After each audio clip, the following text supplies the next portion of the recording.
Hey folks, Dan Frio here with your market update for March 8th, 2024. Did you see the Biden State of the Union address last night? If you did, you're probably rejuvenated today. We're going to go over how he's saving the employment numbers, he's going to fix corporate taxes, and he's just basically going to fix the whole system. If you're finding sarcasm in this, yes. And I'm not picking on Biden. This is everybody in politics. They tell you exactly what you want to hear. Then when you bring them into office, what gets done? Probably nothing. So I'm going to teach you guys a little bit of today is, as I get older, I didn't really care about elections and tax rates and all this stuff when I was in my 20s and 30s. As I get older, I realize it's just a scheme. Every cycle of an election cycle, they come in and they promise you the world, then they don't do this, and they just pander to certain groups. So it's not basically a political show today, but I want you guys to understand what's going on in the background because it is affecting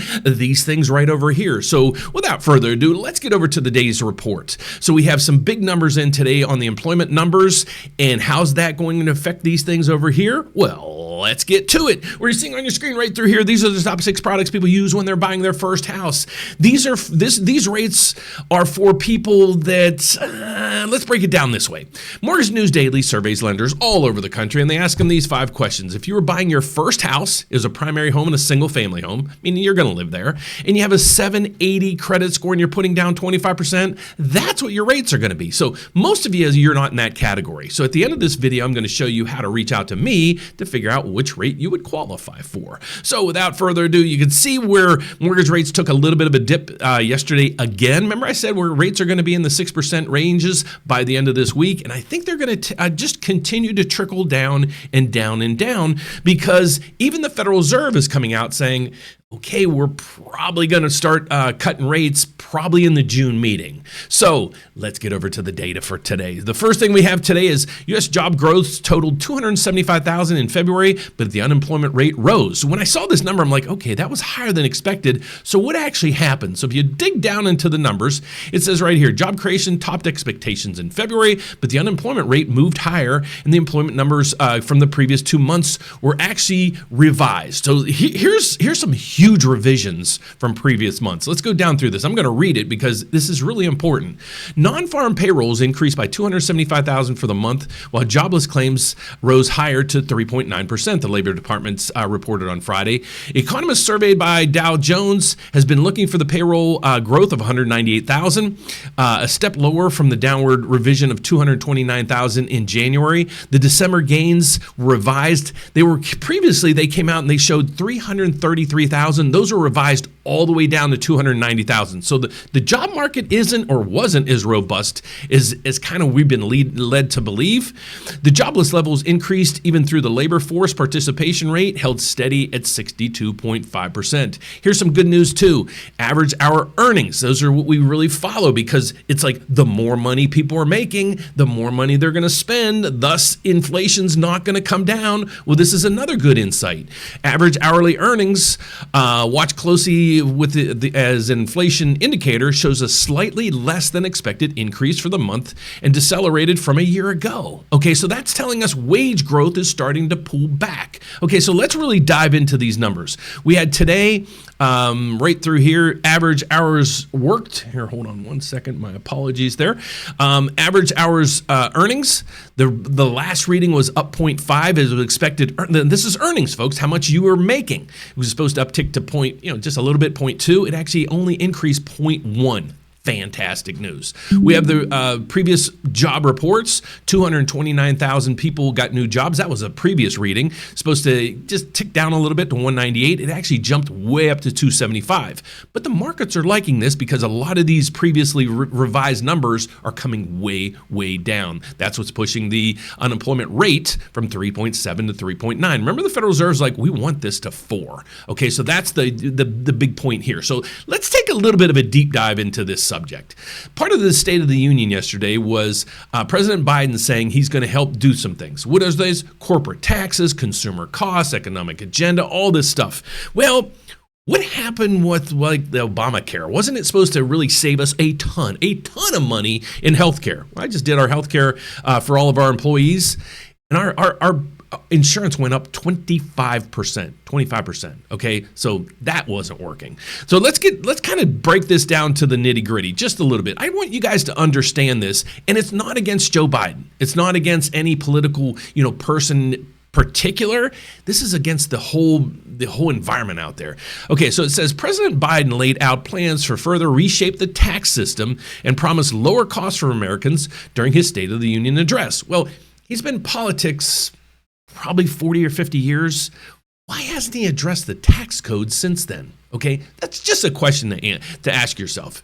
The way to make the tax code fairer is to make big companies pay their fair share so you guys can pay less. Now, we hear that time after time after time again. And I'm going to show you something, how much corporations pay in taxes versus you and me. Because if you really break down your tax code, if you only make 25 or 30 grand out there, you're probably getting almost all the money that you paid in taxes back because of a standard deduction. But we're also seeing Biden also pledged to end tax breaks for executives' pays over $1 million as a tax code provision that benefits large pharmaceuticals and oil companies. If you go back to yesterday's video, I'm like, if we're getting gouged, it's from the pharmaceutical companies and the oil companies, okay? But is anything going to be done about that? Absolutely not, because their lobbyists are so strong, they basically write most of the verbiage in our laws, kind of protecting themselves. Okay, so let's get to just one piece of this puzzle. And I know I'm a little bit off today when it comes to mortgage stuff, but this does play a role in all this.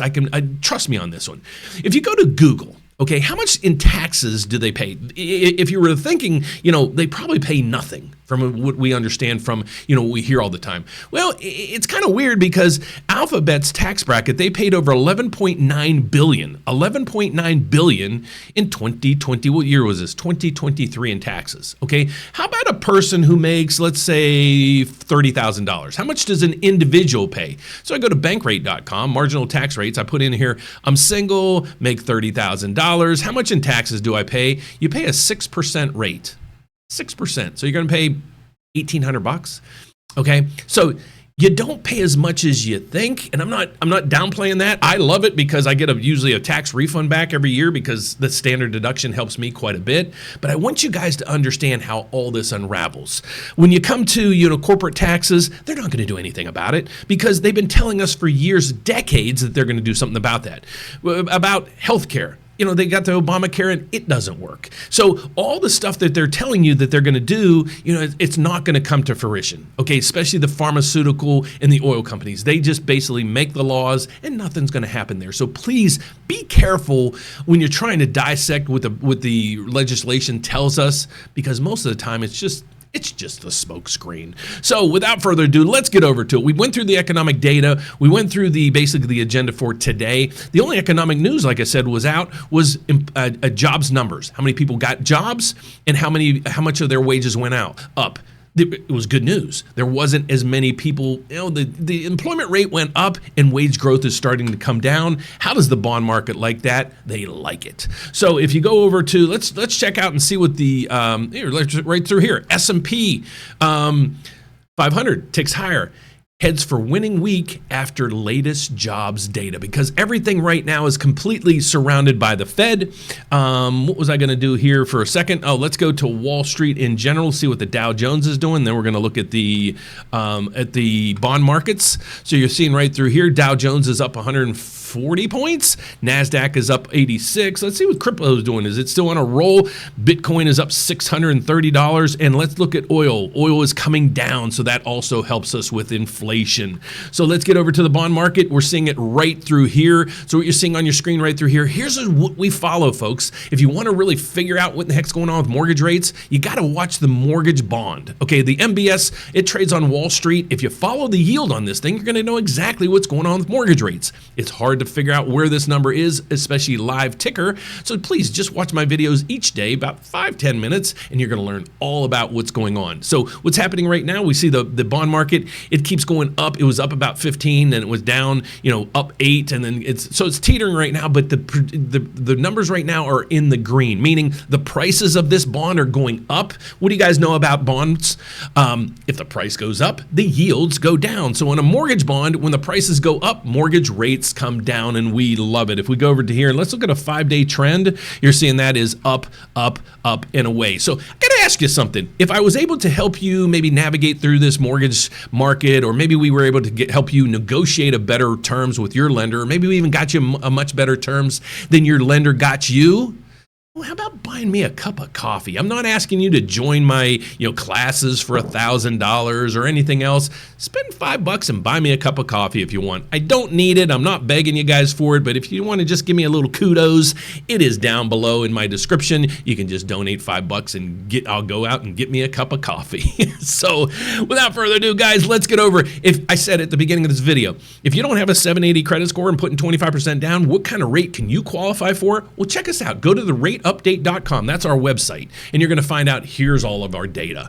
Okay, if you're looking to get pre-qualified with us, you can go right up through there and hit the apply now button. But if you've already locked in with a lender and you're like, okay, Dan, I'm seeing rates come down. Can you get me maybe a better rate, maybe lower fees? Well, let's give it a try. We have a loan estimate calculation tab right up through there. What you need to do is click that button. You're going to upload the loan estimate from your lender into there and give me one answer to one question. That is, what is your credit score? What I'm going to do is I'm going to get back with you within 24 hours and let you know exactly what we can find with the 73 lenders that we're using at this time. But if you're out there and you're like, Dan, can I get a hold of you guys to basically apply for a loan? Yes. Like I said, the apply now button is right up through there. But if you want to call us or maybe email me directly, you can go to right down to the bottom, right through here, and you're going to see our 800 number as well as my email address. And yes, this is my email address. So thanks so much for watching, guys. God bless. And if you haven't yet subscribed and you like my channel, please hit the subscribe button down below as well. And I hope you have a fantastic weekend. I'll see you guys here next Monday. God bless. Have a fantastic weekend. And I'll see you then. Bye-bye.